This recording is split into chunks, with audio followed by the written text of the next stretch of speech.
Sejam muito bem-vindos e bem-vindas ao Além da Lei. Eu sou o Fernando Xavier e aqui eu recebo grandes referências do mercado jurídico para falar sobre gestão, estratégia, liderança e os bastidores de um escritório de sucesso. Hoje é um episódio muito especial, nosso último episódio de 2025. Foram diversas conversas incríveis aqui e teremos a honra de fechar com chave de ouro. Hoje recebemos aqui o Giovanni Loss, sócio e membro do comitê executivo do Matos Filho. Giovanni, muito obrigado pela sua presença. Obrigado pelo convite, estou super feliz de estar aqui. Vai ser ótimo aqui o nosso papo. Bacana, Giovanni. Você é um cara de diversas facetas, é um cara que navega aí em diversos mercados e navega muito bem, né? Então, eu queria que você explorasse um pouco dessa sua trajetória, né?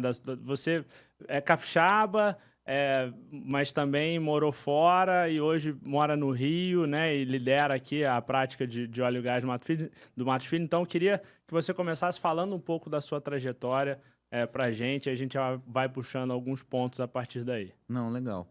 Acho que a minha trajetória, ela realmente não é convencional, né? Assim, o mais comum são as pessoas estudarem próximo de casa e fazerem a carreira ali mesmo, né? Então, assim, percentualmente falando, lá no escritório você tem muito mais pessoas, né, que são de São Paulo, do Rio de Janeiro, ou de Brasília, enfim, onde a gente tem filiais, né? E acho que é o natural aqui no caso do Brasil. Mas eu não tinha muito essa opção, né? Porque eu sou do Espírito Santo, o mercado jurídico lá é menor. Se hoje ele já é pequeno, imagina há 30 anos atrás, né? Quando eu decidi fazer direito. Acho que talvez a grande recomendação do meu pai na época foi eu sair do Espírito Santo para estudar, né? E buscar um mercado maior. E foi o que eu fiz. Só que eu não tinha família nem em São Paulo nem no Rio. Então, eu acabei indo para Minas Gerais para fazer o FMG, foi onde eu formei. Foi uma experiência muito boa. A faculdade é uma excelente faculdade, tenho muito orgulho de ter estudado lá. Só que o mercado de trabalho lá também era pequeno, né? Assim, eu não tinha essa noção, meus pais não eram do mundo da advocacia. Então, eles acharam que estavam me mandando para um mercado super grande, quando, na verdade, naquele momento ainda era um mercado jurídico menor, né? Então, eu optei, logo que formei, para ir para São Paulo, né? Eu comecei minha carreira no Pinheiro Neto. Eu tenho muito orgulho de ter trabalhado no Pinheiro Neto, tenho grandes amigos lá. Esse início no Pinheiro Neto foi o resultado de um concurso de monografia que eu ganhei durante a faculdade e que acabei conhecendo um dos sócios. E isso gerou ali o meu relacionamento, que no final resultou na minha contratação ali pelo escritório. E essa dificuldade de, né, vamos dizer assim, jogar fora de casa, né, time que joga fora de casa, ele me tornou muito estratégico. Porque desde cedo eu tive que pensar um pouco como eu me diferenciaria dos demais, porque eu sempre estava jogando fora de casa, né? Então sempre tinha que estar pensando, bom, para que ele vai escolher a pessoa da UFMG se ele tem a pessoa da USP, quando está em São Paulo, né? O que eu posso trazer a mais para a mesa para me tornar atrativo ali para aquele escritório, enfim, para aquele cliente. E essa foi um pouco a história da minha carreira. Então, fiquei em São Paulo há alguns anos, fiz mestrado na USP também, na Sanfran. Foi uma super experiência. Sempre tive essa estratégia, até pela minha diferenciação, né, de querer criar diferenciação, de construir um currículo que chamasse atenção, né, que me diferenciasse, que a pessoa lesse aquilo ali e já falasse, nossa, eu acho que essa pessoa é inteligente, ou ela pode me ajudar de alguma maneira. Então, isso começou ali pelo meu mestrado na USP e depois passou pelo meu LLM em Stanford. Né, fiquei nos Estados Unidos no total, foram 5 anos. Me tornei advogado americano, me tornei advogado inglês, que é raro, né? Trabalhei A no tríplice Texas. coroa aí, né? Tríplice Brasil, coroa. Inglaterra e Estados Unidos. E trabalhei no Texas, que até hoje não tem aí um advogado brasileiro que trabalhou no Texas com óleo e gás e voltou para o Brasil e esteja trabalhando nos escritórios, né? Continua sendo um mercado bem mais fechado do que o mercado de Nova York, por exemplo. É relativamente comum, né? Você encontrar pessoas que trabalham lá e voltam para o Brasil. É mais raro no caso do mercado texano. Farei uma analogia com BH, você que morou lá, estudou lá. BH também é um mercado bem fechado, né? Sim, é um mercado bem fechado.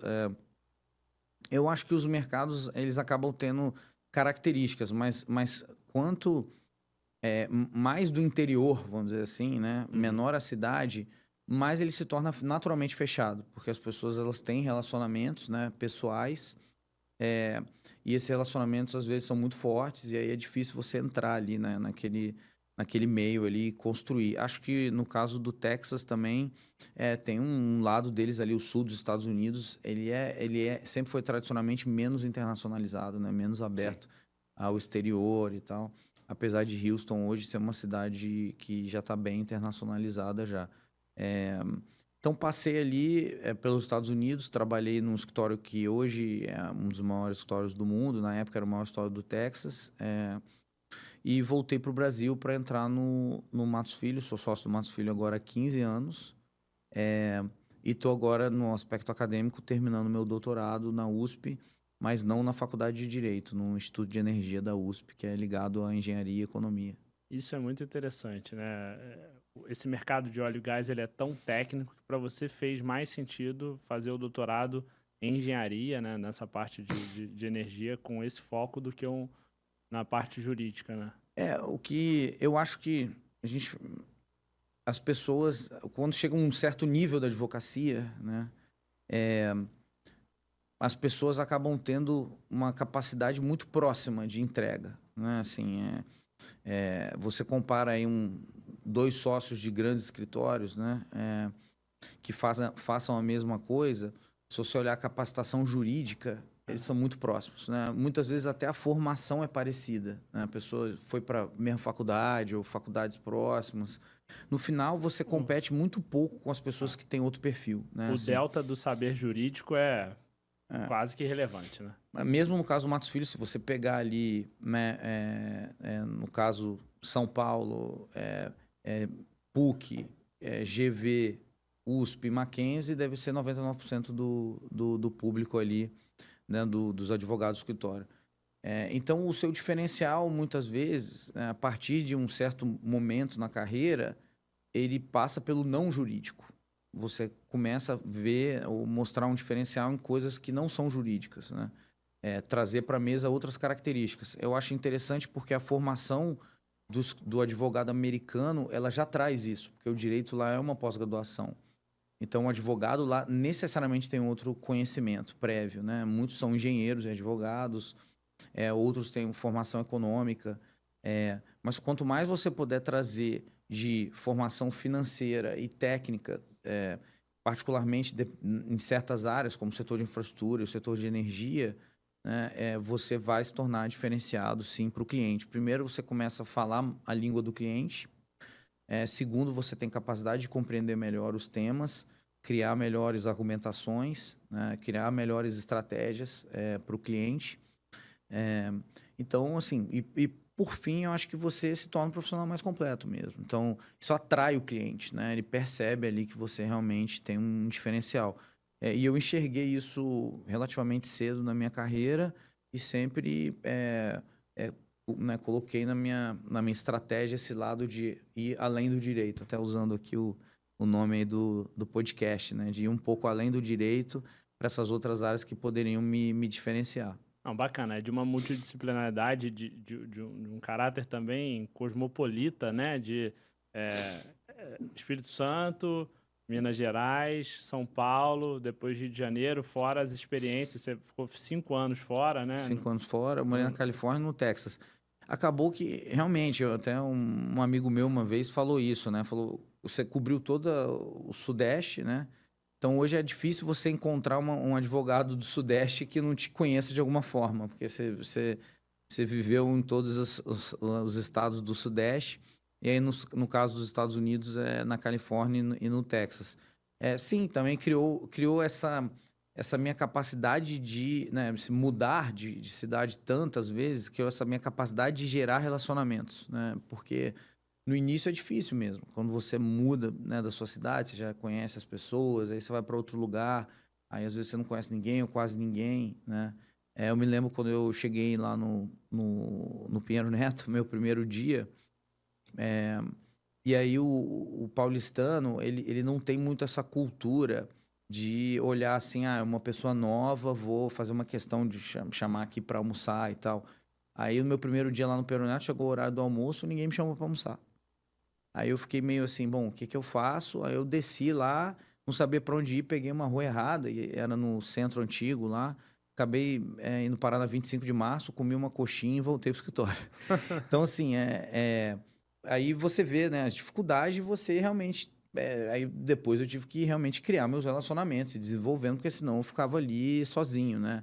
Então, realmente, essa lógica de mudar várias vezes acabou criando essa característica em mim aí de desenvolver relacionamentos. Acho que estratégia e relacionamentos foram sempre pontos muito fortes aí da minha carreira.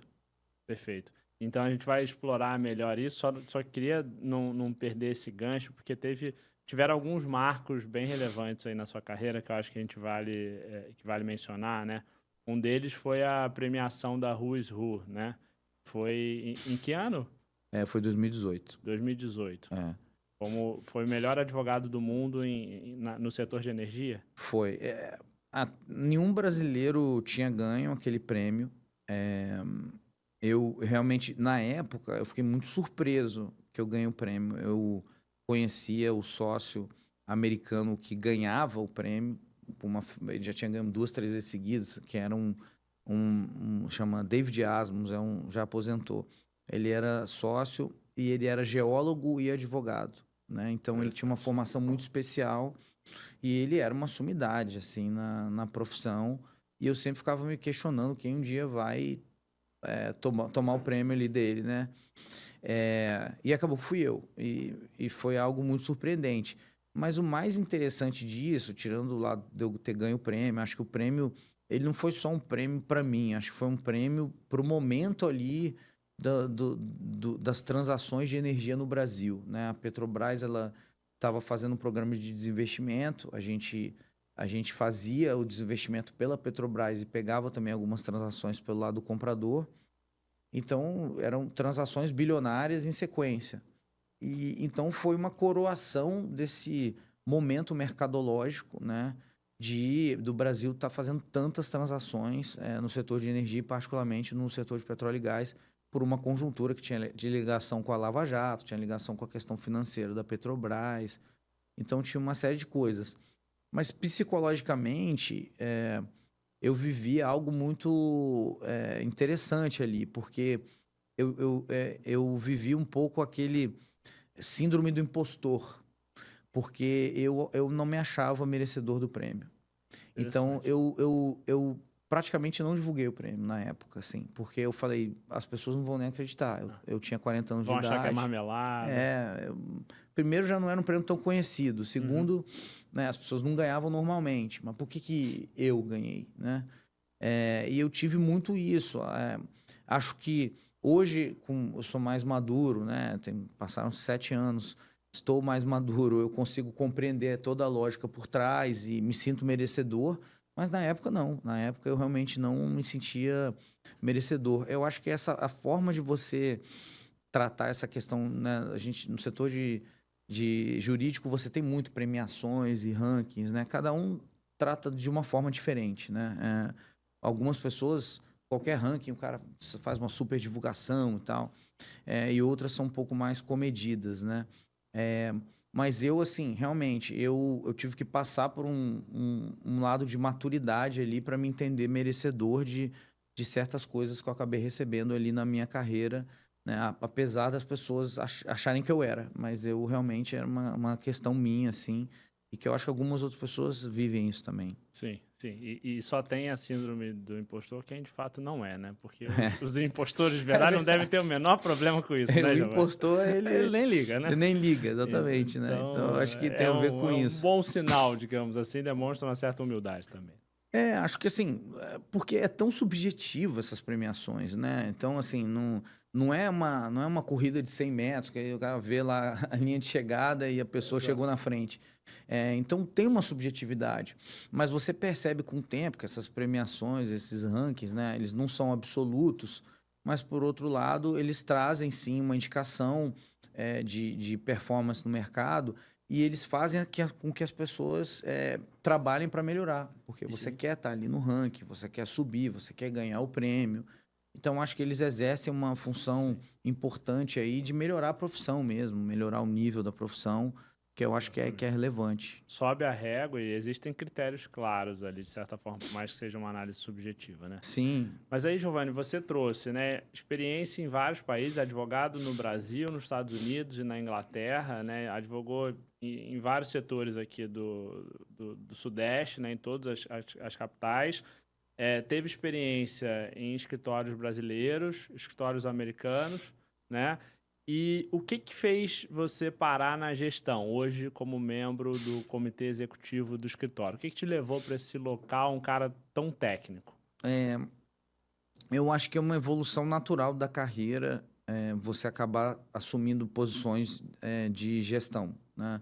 Existem aqueles que fazem isso desde o início, porque são empreendedores, eventualmente eles abrem um escritório, por exemplo, e aí eles vão fazer isso desde o início. Mas existem aqueles que é o meu caso, eu sempre trabalhei em escritório grande, né? Eu nunca trabalhei em escritório que tivesse menos de, sei lá, 200 advogados, né, na minha carreira. Então, é algo que você acaba tendo oportunidade realmente ir um pouco mais velho no contexto da carreira. Antes você está muito focado em entregar ali a sua performance individual da sua equipe, né? Então, e não preocupado em ajudar os demais ou ajudar na gestão, né, da instituição. Então, eu sempre vi isso como uma evolução natural da minha carreira. É algo que é uma experiência que eu queria ter para o meu engrandecimento pessoal. Eu me considero mais da profissão, vamos dizer assim, do que da gestão. Acho que cada um tem o seu perfil, não existe certo ou errado. Não me vejo, por exemplo, me candidatando a sócio-diretor, não é o meu perfil, né? Eu me vejo muito mais como um sócio que colabora com o lado profissional e aí na gestão por um período ali, desde que a sociedade, meus sócios aí acham que eu possa colaborar ali por um tempo. Mas acho que é uma etapa importante, é muito aprendizado para mim. Acho que fortaleceu muito também meu relacionamento com o escritório e com os meus sócios. Ali tá, né? Você fica num cargo de muita visibilidade, né? A própria campanha, no caso do Matos Filho, é um voto por cabeça. Uhum. Então, hoje a gente tem 140 e tantos sócios. Eu não me lembro, quando na minha eleição devia ter 130. Então, você tem que falar. Eu falei com todos os 130, né, para a minha eleição. Então, só nisso já é um aprendizado, né? Tem gente ali que você normalmente não falou muito pouco, né? Então, é uma experiência legal, sim. Eu recomendo às pessoas, né, que vivam essa experiência em algum momento da carreira. Todos os sócios votam, são 10 eleitos, mandato 3 anos, é isso? Isso. São 10 eleitos, mandato de 3 anos para o comitê executivo. E temos o sócio-diretor também, que hoje é o Pedro Dias, né? Que ele é indicado pelo comitê executivo e ele recebe aprovação na Assembleia. Então, o comitê executivo indica, a Assembleia confirma essa aprovação aí do sócio-diretor. Todos os sócios votam no conselho, no comitê, e o comitê indica o managing partner. É isso. Perfeito. E é impossível, Giovanni, falar de gestão no mercado jurídico sem falar do Matos Filho e a história do Matos Filho, né? Muitos citam o modelo de remuneração como algo isolado, mas isso tem consequências no todo, né? A gente costuma falar muito de cultura no mercado jurídico, mas a cultura tem muito a ver como você remunera, né? Como você recompensa e a forma como você divide a pizza. Então, eu queria te ouvir em relação a isso, né? O que você acompanhou muito de perto, tá lá há 15 anos, então você pegou todo esse esse movimento, né? E o que que você viu ali de diferença? Qual que foi a estratégia do escritório? O que que se concretizou na prática? O que que vocês têm hoje aí, depois de amadurecer esse modelo, né, que virou um case? Conta um pouco pra gente de como que foi viver isso nos bastidores. Eu fui o primeiro sócio lateral do escritório. Eu entrei em 2010 e eu só entrei por causa do novo modelo, né? O modelo anterior, quando eu tive conversas, eles ainda estavam no modelo anterior. Eles estabeleceram o modelo em janeiro e votaram minha entrada em janeiro mesmo. E o modelo anterior, ele teria... A forma como ele compensava os sócios teria gerado várias dificuldades assim, para minha entrada. Provavelmente você não entraria. Até porque você Com certeza eu não teria que entraria. comprar cota, né? Era um modelo Era um ainda. modelo que tinha compra de cotas, era um modelo que tinha muito baseado na sua capacidade de gerar individualmente, e eu não era o que eu acreditava, né? Então, foi o modelo que me atraiu. E eu acho que hoje o escritório, ele tem essa característica. As pessoas que vêm para o Matos Filho, como a gente levanta muito essa bandeira da cooperação, as pessoas que vêm para o Matos Filho, elas vêm muitas vezes pela insatisfação no seu lugar original, com um modelo que não é cooperativo, ou não é realmente cooperativo, né? Então, a sociedade, ela abraça muito essa ideia de cooperação. Acho que toda a sociedade também, ela reverbera muito a, as características dos seus fundadores, né? E aí a gente tem duas personalidades principais ali na história do escritório. Um é o próprio Oswaldo Matos Filho e depois o Quiroga, que são pessoas, né? São professores e pessoas muito altruístas, né? Então, são pessoas que realmente eles estão muito focados em beneficiar a sociedade, né? Então, em criar sistemas em que a sociedade seja beneficiada. Primeiro no Matos Filho e até externamente, né? Então, o Ariosvaldo foi o primeiro diretor e aí teve uma participação extremamente relevante na fundação na Fundação Getúlio Vargas, no FG Law, no direito da Fundação Getúlio Vargas em São Paulo. Ele foi o primeiro diretor, se eu não me engano, por 8 anos, né? Então, é um pouco do retorno à sociedade. E no caso do Quiroga, além dele ter sido professor de várias instituições, o Quiroga também foi a pessoa que criou o Instituto Matos Filho, que hoje é um instituto que dá bolsas a estudantes, faz uma série de coisas. Então, o escritório já tinha essa alma, né, dos fundadores de ser um local que não era focado tanto no individual, né? Só que ele não tinha o conhecimento de como deveria ser um modelo dessa maneira, né? Até porque no Brasil isso não existia.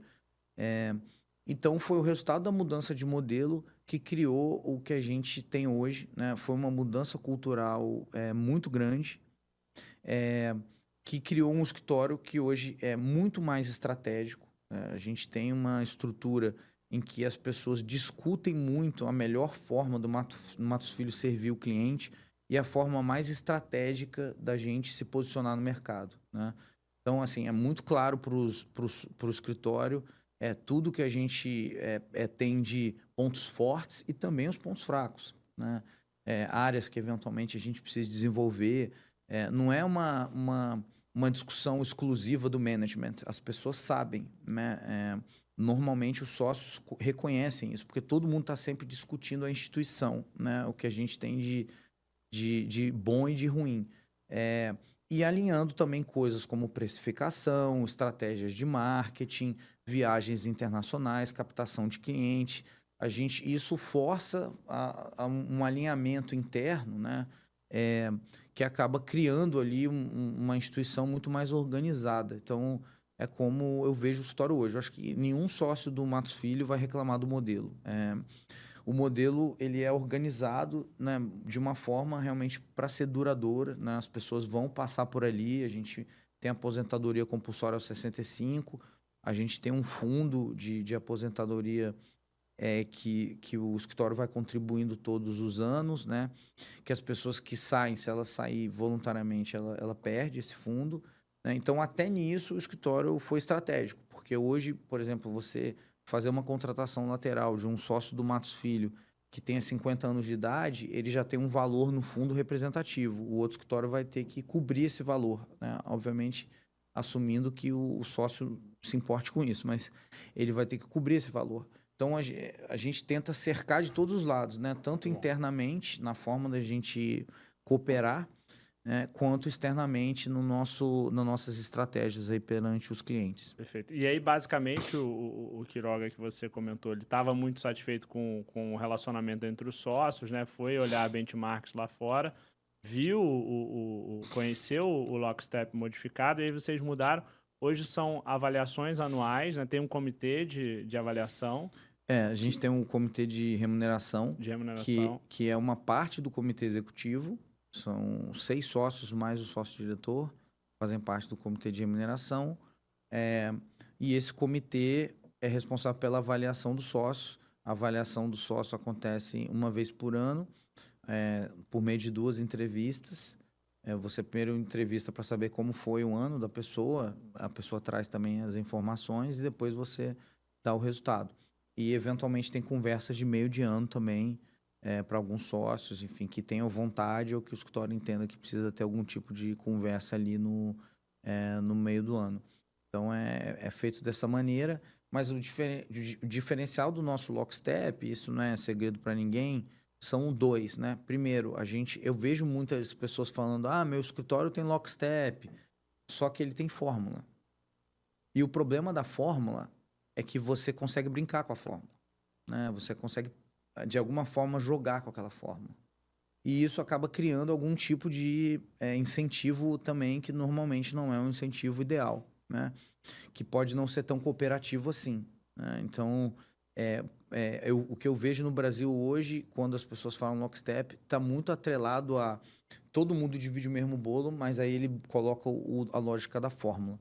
O nosso escritório não tem fórmula, ele trabalha muito com a lógica de valor que o sócio traz para a sociedade. Ele tem um aspecto, o seu valor, né? Ele tem um aspecto numerológico, mas ele tem um aspecto não numerológico também, né? Se você é uma pessoa que é um professor, se você é uma pessoa que tem uma importância no mercado, uma reputação grande, se você é uma pessoa que é presidente de uma instituição, isso traz um lado reputacional que também tem que ser de alguma forma valorado, né, nessa avaliação. Se você ajuda na gestão, né? Então, assim, ao retirarmos a fórmula, eu acho que a gente retirou essa ideia de, bom, beleza, eu vou brincar com essa fórmula aqui e trabalhar para que eu me dê bem com essa fórmula. E o outro aspecto é que a nossa remuneração é confidencial. A gente sabe o modelo como funciona, mas os sócios não têm conhecimento de qual sócio está em qual nível, né? E a gente é desincentivado a discutir o tema. Muito para tirar aquela lógica de você ficar olhando para o colega, né, e se comparando, perdendo tempo com isso, né? Assim, eu acho que... e tira um pouco esse lado do ego também. O advogado é um bicho com ego alto, o advogado tem ego, né? É alto. E aí, às vezes, eu não sei, vamos dizer, um sócio que esteja ali no momento mais do fim da carreira, às vezes, financeiramente, para ele, não é um problema cair, mas no aspecto ego seria. Ele vê o nome dele descendo lá, né, da lista. Então, assim, eu acho que isso tirou também esse peso, né? A discussão de remuneração é entre você e o comitê de remuneração, né? E, enfim, você vai ter oportunidade ali de conversar e chegar num ponto ótimo ali, de acordo com o que você deseja e que o comitê acha correto. E aí a gente tem a importância disso e também a complexidade, né? Não existe fórmula pronta para ninguém, cada escritório tem o seu contexto, né? As suas peculiaridades, e tem que criar os guardrails necessários para que isso funcione. Como você falou, né? Tem a questão do fundo, a questão da avaliação, e aí a gente pensa, em um modelo mais colaborativo, você pode eventualmente desincentivar a performance, mas é todo mundo no Matos Filho de muita alta performance. Eventualmente você tem que olhar, porque se tudo que é trazido faz sentido para alguns dos sócios, como é que você vai eventualmente olhar para a margem? E vocês têm um comitê de precificação, né? Então, vocês criaram um formato realmente que, dentro da complexidade de um escritório do tamanho do Matos Filho, vocês conseguiram endereçar os principais temas e funciona muito bem, né? A questão de, sim, a gente criou esse formato. A questão de performance é um problema clássico do modelo de lockstep, né? Você ter pessoas que se acomodam no modelo de lockstep é um potencial problema, né? Eu acho que a instituição, e aí cabe à sua instituição. A instituição tem que direcionar os sócios naquilo que eles acham correto, né? E é isso que a gente busca fazer. A gente dá uma direção para os sócios de quanto é o número de horas que a gente espera dos sócios. A gente dá uma direção para os sócios de que todo mundo tem que estar sempre correndo atrás, né? A gente tem muitas conversas sobre o fato de que o advogado tem que estar sempre aí caçando, né? E indo atrás dos clientes e trazendo seus colegas, né? E vendendo sempre a sociedade. Aliás, é uma coisa interessante, né?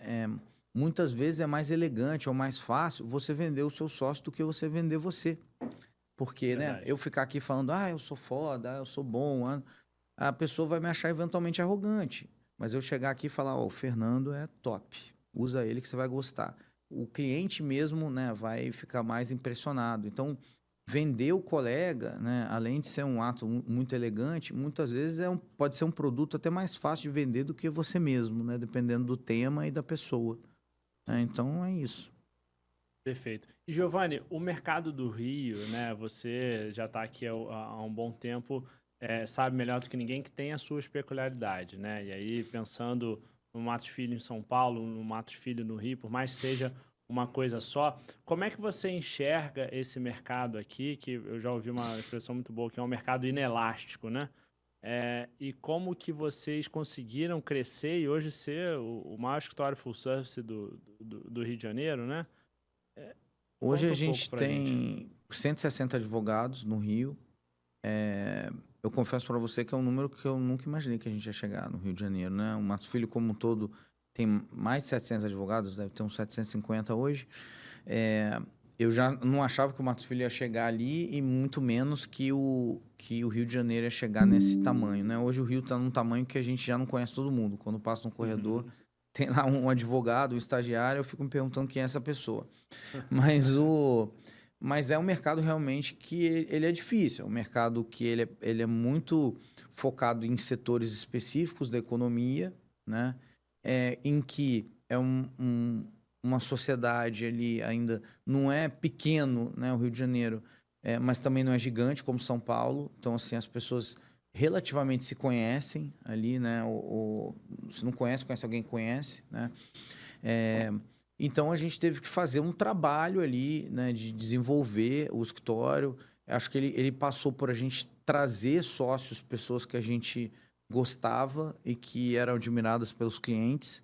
Então, o nosso crescimento ele não foi só orgânico, né? A gente foi trazendo sócios de outros escritórios que a gente gostava e montando as pecinhas, né? Montando o quebra-cabeça ali para se tornar o escritório mais completo possível, né? Acho que a gente acabou mostrando um pouco para o mercado que é possível. Mesmo os nossos concorrentes cariocas, né, os principais, eles não só são menores do que nós hoje no mercado, mas eles atendem muito São Paulo do Rio de Janeiro. A gente, até pelo porte nosso escritório de São Paulo, a gente atende muito pouco São Paulo, proporcionalmente, né? A gente é muito focado aqui, pode ser cliente estrangeiro vindo para o Rio de Janeiro e tal, mas talvez mercado internacional e mercado carioca, mais do que qualquer coisa. Mas a gente faz um trabalho via Rio de Janeiro, por exemplo, de tentar atender clientes do Nordeste. Tem sócios lá, o Felipe Feres cobre ali Nordeste e Norte. Então a gente tem conexão também, setores portuários, setores de... Também, né? Setor portuário, setor de navegação. Então, alguns setores ali são chaves para a gente que a gente cobre melhor via Rio de Janeiro. Tudo é discutido muito estrategicamente e eu acho que uma característica muito forte do Matos Filho que surpreende as pessoas quando elas vão trabalhar é o nosso nível de transparência, né? Assim, a gente Eu, por exemplo, como eu sou o coordenador da prática de infraestrutura e energia, a gente faz uma apresentação mensal para advogados e estagiários, mostrando todos os números da prática. Quanto que a gente está faturando, se a gente está atingindo ou não o target, quem são os clientes que geraram mais faturamento ou não. Mostra toda a evolução. Porque a gente precisa que as pessoas, né, venham atrás ali e nos deem o suporte ali no nosso plano. Né? E o escritório também faz uma apresentação a cada 3 meses para a instituição inteira, inclusive para o administrativo, para falar sobre isso também, sobre a numerologia, como a gente está indo. Né? Então, assim, o escritório ele tem essa característica de transparência. Não só interna, com o mercado também. Também, né? né? A gente divulga o faturamento, é o único que divulga o faturamento. Vai chegar a 2 bi em breve, né? Eu espero que esse ano. Mas se não chegar, esse ano vai se aproximar bem de 2 bilhões esse ano. São números também que eu realmente achei, né, não imaginei que a gente ia chegar com essa velocidade. E a gente divulga nosso faturamento. Porque uma coisa é crescer 10, 20%, né, com um faturamento muito menor, mas ele vem crescendo consistentemente cerca de 15, 20%, né? Sim. Já há algum nossa tempo. média de crescimento dos últimos 15 anos foi 14%. Realmente, assim, o escritório, né, a questão de divulgar o faturamento, o escritório tomou essa decisão, não é porque a gente é maluco, né, assim, ou porque a gente quer show off, né, se mostrar para o mercado. Isso é uma prática comum nos mercados ingleses e americanos. Eles divulgam seus faturamentos, né? Até os escritórios chineses hoje, eles passam informações de faturamento para o mercado também. Então, e alguns escritórios ali relevantes da Europa também. Então, nos mercados desenvolvidos, isso é uma prática, né? E isso mostra para o cliente a solidez da instituição, né? A capacidade da instituição de trabalhar em casos relevantes, né? Acho que a gente não só, né, devia fazer isso, mas eu gostaria, mas acho que isso não vai acontecer ainda, pelo menos não no meu tempo, que a gente fosse como o mercado americano ou inglês, que você não tem só o faturamento, você vê lucro por sócio, receita por advogado, você vê todos os dados. Wikipedia. E aí você acaba entendendo um pouco, né, qual é o posicionamento de mercado dos escritórios, porque não tem certo ou errado. Sim. Você tem escritórios que têm posicionamentos diferentes. Então, né, o escritório que foca em contencioso de massa, né, é um escritório que necessariamente vai ter uma receita por advogado muito menor. Sim. Margem mais apertada. E um faturamento total por número de advogado também ele vai ser um faturamento que tende a ser menor, né? Só que é um negócio errado? Não, é uma linha de negócio. Você tem, eventualmente, aí fundadores de escritórios contenciosos de massa que são super ricos e super bem remunerados. Então, só que hoje, o que acaba acontecendo, né, o cliente não consegue, muitas vezes, enxergar qual o seu posicionamento. O mercado brasileiro ele é um pouco confuso, né, para o cliente. Ele já começa a ser confuso porque o cliente não tem os dados para entender. Aí, né, aonde as pessoas estão se posicionando. Aí, além disso, vem um lado ético também, que é um problema também no mercado brasileiro, né? Todo mundo faz tudo, todo mundo sabe tudo, né? Se você perguntar, todo escritório é full service, basicamente, né? Raramente o escritório vai falar, não sou full service. Nós são os que realmente são boutiques muito boas, né? O conceito de abrangente e full service também, que não é não é um conceito muito claro, né? Não é um conceito muito claro. Né? Então, eu acho que as pessoas elas têm que né, entender que o mercado brasileiro tem essas dificuldades, né? E eu acho que buscar cada vez mais compreensão mercadológica. Eu adoro seguir os dados de mercado, entender os posicionamentos. Acho que é legal você ver a foto, né, e também o filme, né, de como está o mercado. Eu achei legal que recentemente circulou uma tabela que era do Latin Lawyer 250 de 2002. E aí você tem hoje a de 2025.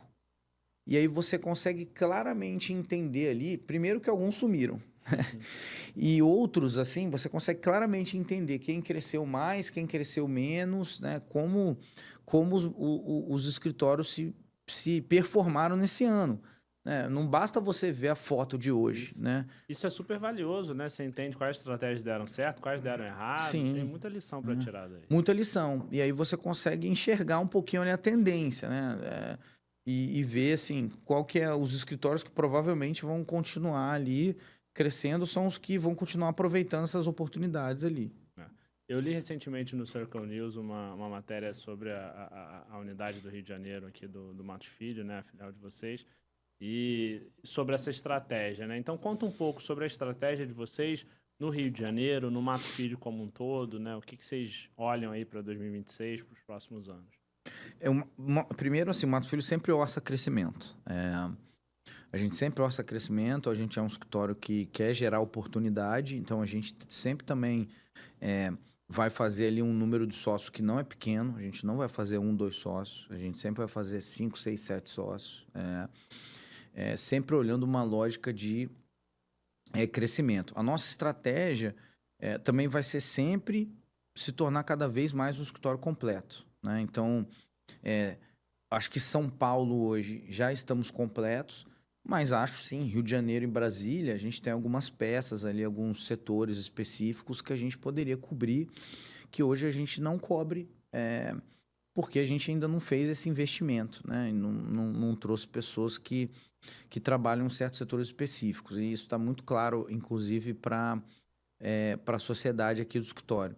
O escritório, a estratégia do escritório permanece ser, né, temas importantes, grandes casos, tanto no aspecto transacional quanto de contencioso. Hoje o escritório, uma das coisas mais legais do escritório, né, que eu assisti durante esses 15 anos, foi o desenvolvimento da nossa área de contencioso civil. É uma área que há 15 anos atrás ela era muito pequena, a gente tinha 3 sócios, hoje tem 25 sócios e é a segunda, dependendo do ano, a segunda ou a maior área do escritório, né? E olha que a gente ainda não criou essa percepção no mercado, as pessoas pensam no Matos Filho, pensam em transação, elas não tendem a pensar em contencioso. Mas ainda assim, alguns clientes já estão conhecendo, né? E estão gerando ali esse volume de trabalho. Então, a gente tem que também trazer cada vez mais essas informações para os clientes, as áreas que a gente se desenvolveu, as áreas que a gente tem a ofertar, né? No Rio de Janeiro, o nosso core business é o setor de petróleo e gás, né? É o setor que movimenta mais a economia do Rio de Janeiro, é o setor de petróleo e gás, e aí vem o que está ao redor do setor, né? E tem outros temas energéticos, você tem parte portuária, você tem parte de navegação, uma parte de infraestrutura. Então, o escritório do Rio, a estratégia foi trazer pessoas que tivessem know-how nessa área, né? Não só no core business, como é o meu caso, né? Mas o tributarista que tem relevância nesse setor, a pessoa de contencioso que também tem conhecimento no setor, a pessoa de ambiental que tem conhecimento no setor. E aí é isso que acabou gerando o nosso nível de relacionamento também que a gente tem com os clientes desse mercado. São clientes que são super fiéis ao escritório e que realmente assim a gente trabalha com uma proximidade muito, muito grande, né? Mas a nossa estratégia, ela é essa. Acho que focar, no caso do Rio de Janeiro, focar nos setores específicos e buscar completar algumas pecinhas que eu acho que a gente precisa, Brasília também. E no caso de São Paulo, é se manter full service e divulgar cada vez mais essas áreas que hoje são pujantes no escritório, que não é o senso comum ali de quem está acompanhando o Matos Filho tão próximo. Perfeito. E agora voltando pro Giovanni na física, né, Giovanni? A gente estava falando antes sobre exercício físico, né? Você comentou o que você pratica, o quanto que isso é importante, né? E se tem algumas coisas, né, que a gente já consegue, ao longo dessas conversas, correlacionar, tem a parte acadêmica, né, que você mencionou, e tem uma parte também de ter algum hobby, algum exercício que faz toda a diferença na vida da pessoa, né? Eu comentei com você, se eu acordo, não medito, não faço meu exercício, a chance de eu tomar decisões ruins no dia é enorme. Você também que estava comentando sobre isso. Então, fala um pouco mais da importância disso, o que você pratica, o que você recomenda, o que você viu que funciona, o que não funciona para você na prática e como que isso te ajuda também na parte profissional de performance. Eu acho que a vida, assim, você tem que ter claramente esses três pilares, né? Assim, você tem um lado profissional acadêmico, né? Que, como eu falei, eu sempre fui uma pessoa muito estratégica com relação a esse lado profissional acadêmico. Eu li um artigo quando eu estava na faculdade, eu escrevi até um artigo sobre essa história, né? De um professor de Stanford, chamava Michael Spencer, que mudou minha vida profissional ali, porque ele falava exatamente o quanto que você ter diferenciais no currículo se tornam sinais de qualidade profissional. E o quanto que isso muda o resultado da equação quando você está sendo contratado por um cliente ou, eventualmente, por um empregador, né? E são coisas que as pessoas pensam pouco. Então, e uma delas, por exemplo, é o quanto que o currículo de advogado está à mostra, né? Eu não conheço nenhuma outra profissão, a não ser acadêmico, que mostre tanto o currículo quanto advogado. Verdade. Né? Então, obviamente, isso potencializa essa lógica de que quem tem coisas boas no currículo é uma tendência natural do ser humano achar essa pessoa inteligente, né? E vou trazê-la para perto, ou vou contratar ela. Então, esse sempre foi um dos pilares. O segundo foi sempre atividade física, né? Atividade física, acho que tem um lado de saúde mental. Atividade física é o antidepressivo natural. Ela é extremamente relevante. Acho que traz um lado de vida social também legal ali, né? De saúde mental com vida social e com atividade. E as pessoas também discutem pouco isso. Ela prolonga a sua vida profissional. Eu vejo claramente pessoas que ultrapassando ali 50, 55 anos, dependendo de como ela se cuidou, ela não tem mais vitalidade para fazer viagens profissionais longas, para fazer negociações virando noite, atendendo um cliente a qualquer horário. E aí, obviamente, isso torna ela menos competitiva, né, com o tempo, né, mais cansada, vamos dizer assim, né? Eu acho que a atividade física te torna mais jovem também, né?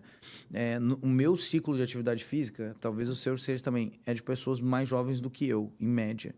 E aí me mantém mais atualizado. O que gera também outro efeito, né?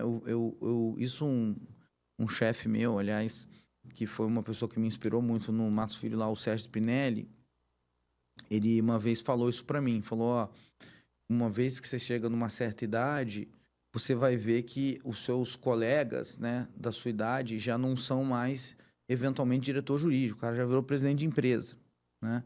E aí o contratante do serviço jurídico é uma pessoa que é mais nova.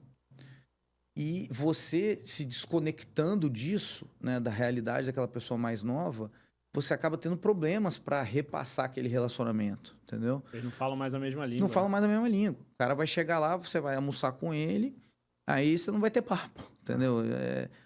A pessoa vai estar falando do esporte, vai estar falando da música, de qualquer coisa que seja, e você não tem papo para falar com ele, né? Então, o esporte traz, inclusive, esse benefício, né? Você ter uma mentalidade mais jovem e mais coisa para conversar. E, por fim, é um hobby mesmo. Eu acho que a questão do hobby, né? No meu caso, é um hobby praticamente profissão, né? Eu sou DJ profissional. Eu toco uma vez por mês em eventos grandes de música. E foi algo que, assim, me surpreendeu muito positivamente. Originalmente, eu separava muito a música da vida de advogado. Eu achava que ia ser mal visto, né? Eu achava que as pessoas iam olhar e falar, não, calma aí, essa pessoa tá meio maluca. Será que ela pode tocar o meu caso aqui, né? Eu ficava meio receoso com relação a isso.